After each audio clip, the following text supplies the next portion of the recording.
All right, everyone, welcome to the Real Estate Game Changer Show. I'm your host, Mike McKay, based in the Jacksonville, Florida market. For anyone else who's in Jacksonville or thinking about getting in the Jacksonville market, feel free to reach out to me. We are still constantly buying deals in Jacksonville. Um, we each and every week we do this show with people who are changing the game of real estate all over the country. And this is a live show, guys. So if you have any questions, please post them, and I will ask them for our guests to answer. This week on the show, we have a local friend of mine in the Jacksonville market, Gabe Menescal. So, Gabe, welcome to the show. Appreciate you having me. Thanks so much. I'm excited to be on. Cool, man. Well, let's kick it off. So, how did you get started in the real estate business? Um, how I got started, I actually came across just wholesaling on some Facebook ad a long time ago. This was like right out of college. And then I clicked it, paid $500 for some course, and I was like, this is it. This is what I'm doing.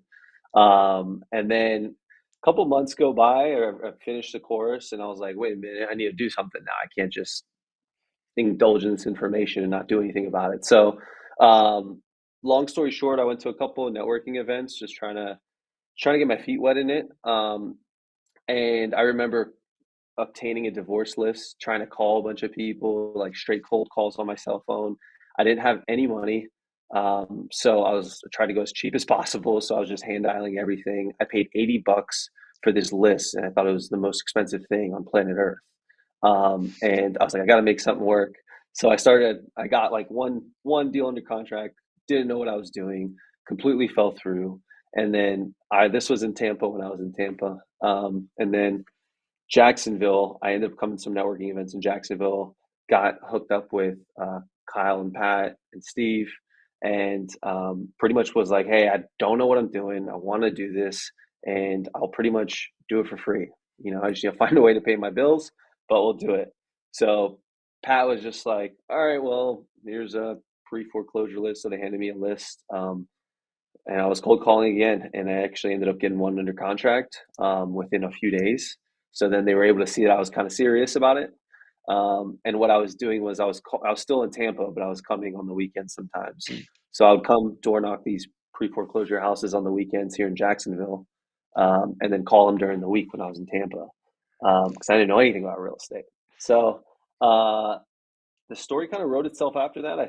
Got hooked up with them, and they showed me the ropes kind of with everything. And I just kept knocking on a bunch of doors. And obviously, they were super busy doing their own thing, and weren't always there, but they were there to help. But, it's just kind of rubber meets the road. I was fed to the wolves for sure, but I learned so much. And I did that for a long time. I want to say it was 9 to 12 months, just straight knocking on doors, trying to get people to sell, people that are in pre foreclosure specifically. It's all I focused on.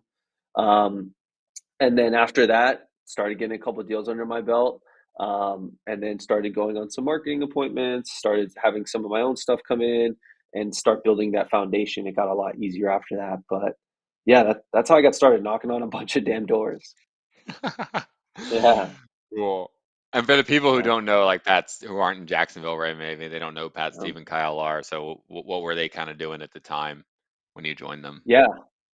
So what they were doing, it was Kyle bidding on just the foreclosure auctions. So I would try to get to those houses before it went to auction. People that were late on their mortgage payments, and then Pat had some of his own marketing that he was doing going out, and then Steve as well was, he was over there. He was more of a silent partner in the whole operation, but he was there, and that was kind of I noticed where I was at. I was like, there's a massive opportunity here, um, and I just decided to roll with the punches. Yeah. And what was when you were knocking on those doors initially for those pre-foreclosures, what was your strategy when they opened that door? When I the first the first couple of months, I didn't really have one, and my I remember them telling me just gauge interest and then don't worry about the rest. And I remember when I finally would get interest, I'm like, well, now what? And I would just completely bomb it, right? And then I slowly started refining the skills, but really the value add that I was trying to tell them was, hey, your house is scheduled for an auction in a couple weeks, and the value add that we give is, hey, we can give you time in the house, get you set up in a nice place. We can help you transition to something new. We'll pay off your delinquent loan payments, get you peace of mind, and you have equity in the home.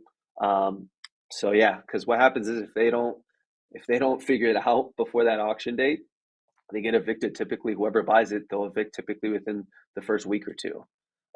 So that was kind of the value proposition that I would come up to them with, and it was a relentless type of follow up.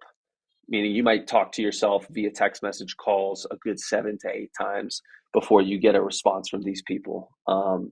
And it was calling relatives, reaching out on Facebook. I'm talking about everything. You're knocking on neighbors' doors. So I was doing everything I could just to figure out what was the situation with that specific property. Gotcha. Cool. Yeah. So then from there, you said you started going on marketing appointments. What do you mean by that? Yeah, so Yellowbird, who I was with at the time, they had their own kind of marketing operation as well. And they started sending me on some of the appointments, the overflow appointments. My first week on appointments, there was 7 that week, and I had locked up 5 under contract. So it was like the first week of doing it, going on these, Jeez. you know, motivated seller ones, I hit the ground running. But this is after a year and a half of being around everyone that's doing it, right? It's just a different type of sale because they're not in pre foreclosure situation. Mhm. So yeah, crushed it the first week, got on this high, and then I was like, man, I didn't get 5 this week. I got 3. I'm pissed. And just kept crushing it. And then just every month kept going on different marketing appointments, and it went very well. Yeah. Yeah. Yeah, and I mean, I think last year, how many did you close last year? How many deals? I think it was a little over 85. It was like 87 or 89 or something like that. Yeah. It Yeah, was like a couple before December. It goes, oh, we're gonna wait till the new year to close on it, sure. and all that stuff. Yeah. Yeah, so a couple of those.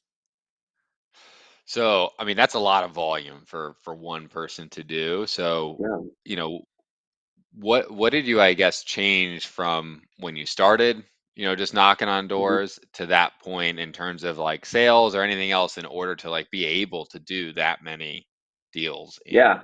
a year? I want to say a lot of it was relationship based deals as well. It was obviously more, it was a mix of the grind, the grind stuff, the outbound, going, knocking on doors, cold calling, some of that. It was some of the marketing deals already. Also had some texting on the side that I would do. So it was a good mix of that, but mainly I would attribute it to the relationships that I built. It was really hard for me in the beginning to bring myself to go to networking events and meet people. But the minute I started doing that, I didn't see the results until probably about a year afterwards. Right, the Mhm. networking is a type of thing that doesn't have a direct ROI right away. Right, it's not, you're not going to go to a networking event and stumble upon a deal the minute you get there, and you guys are going to be best friends, and you're going to make 40, $50,000. It just doesn't work that way. So I would say definitely this last year was a lot more focused on relationships, helping other Mm. people, and it comes back tenfold. Yeah. So when you say relationships, is that like wholesalers, agents? I mean, who are you building these Both, relationships with? Who are bringing you deals? both, honestly. Also holding the Peapod sessions helped a lot as well. Um, but a lot of it was, I would say 50% wholesaler, 50% agents. Mm. And what was your value add generally to people who were like, why did they bring you the deal versus, a Yeah. million other investors in Jacksonville? Yep. So, I mean, being where I was at with Yellowbird, their value add is, we're the people that can close quick in a matter of a day if you need us to, or the more creative stuff, if a tenant's going to occupy it after closing, stuff like that. Not that a traditional investor that takes out hard money, whatever it might be, they can't get as creative as Yellowbird can, right? So that was the value prop. It's like, hey, all your funky deals, bring them to me. We'll make something work, or we'll close it quick. And honestly, we just tell them it'll be the easiest real estate transaction you've had. We do a lot of things on handshake basis, and we've, as I say, have done well because we do what we say we're going to do. If we say we're going to close on it, we'll close on it. So Yeah. um, that's worked out pretty well. And talk about for people who aren't in Jacksonville that Peapod group you put Mhm. together and what that is. Yeah. So PPOD stands for progress through accountability, execution and accountability. And what it is, it's a 12-week wholesaling boot camp, right? We teach people the very basics of just wholesaling real estate, and it's completely free. I don't charge anything, but all I ask is it's extreme accountability. And I teach them, how to get the texting set up, a lot of outbound stuff. I teach them door knocking, the whole 9 yards. So the only thing is, if you don't hit your numbers, you're out. So just for you to have an idea, we started with around 28 people were interested. Whoa. We obviously don't pick everyone. We do a personality testing on them, and we stumbled upon 12. So 12 joined, 12 said they were doing it, and then we ended up with around 4 people in the first one. Second one, we Wow. ended up with about 5. Yeah. So people drop like flies. And it's funny, it's always around the 6 week mark where people drop out.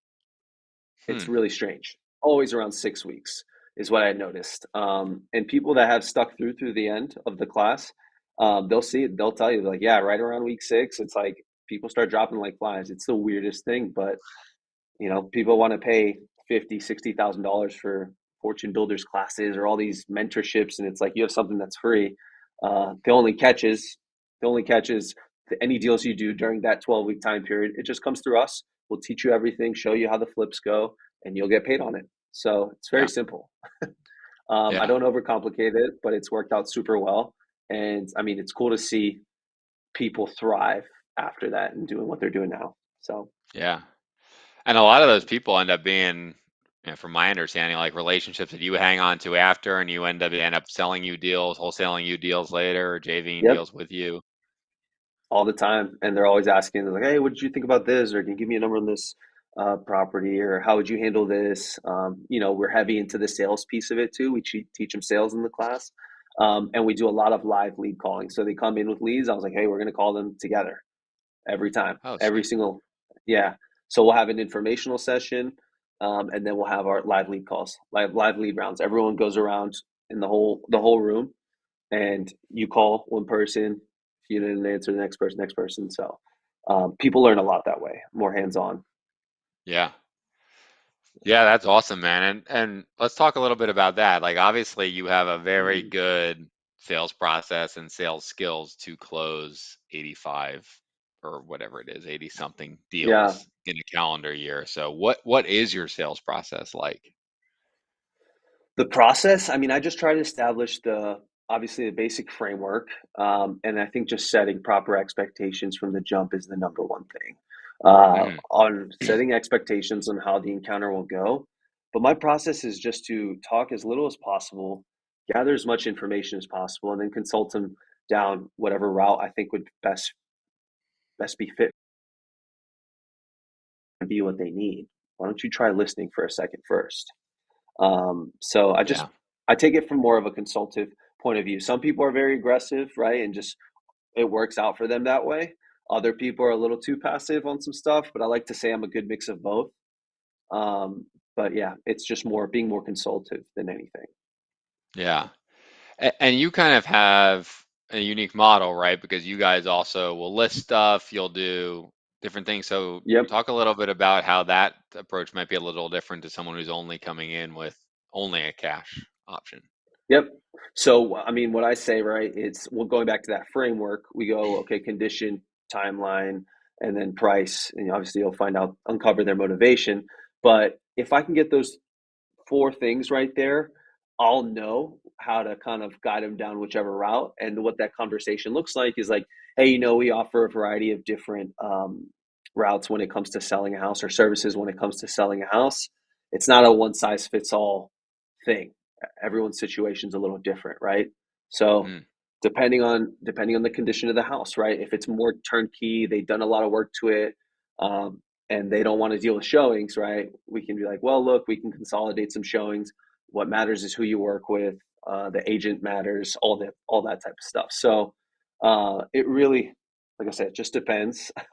But we try to be consultant. We say we can list the house for you as well. And I tell them when I first walk through the door, hey, look, if your goal is to net the absolute most money for this house, it's going to be listing this property on the market, right? Letting us list it Mhm. for you on the market. If your goal is to have the easiest real estate transaction you've ever had, with, it's going to be going kind of that cash route, but to be upfront and honest, you leave a little bit of money on the table, right? And they're like, Yeah. they always want to know, well, how much money? Right? You'll get some sellers that are like, well, I know I don't want I don't want to give it away, but I also want the most for it. It's like something like that, right? People are Okay. like, I don't want to show it, but I want the most for it. I don't want to show the property, but I want the most money for the property. It's like, then it's your job to kind of educate them on the selling process and walk them through it. Hey, look, if you list it for this is what you walk away with, right? If you were to do the repairs yourself, this is what it looks like. And really just coaching them up on the whole thing. Yeah. So how do you handle that? That person. What's next when they say, "Hey, I don't want to do a lot of showings, but I also want the most amount of money for it, and I don't want to do any repairs." Like, what's your approach next from that point? Because everyone wants the perfect scenario, right? Which is never going to happen. Yeah. So, So that's what I say. I was like, you have price, convenience, and your timeline. You can only pick two out of the three. You can't pick mm, all three. So talk to me. What are you looking to do? Right. mm, So usually I can kind of gauge. I say you have to pick two. I'll literally sometimes even draw out a triangle of time, price, convenience, and say, look, yeah, pick two of these, and then we can kind of figure out what's what. You can't have all three because if they pick price and convenience, we know that we can probably shop around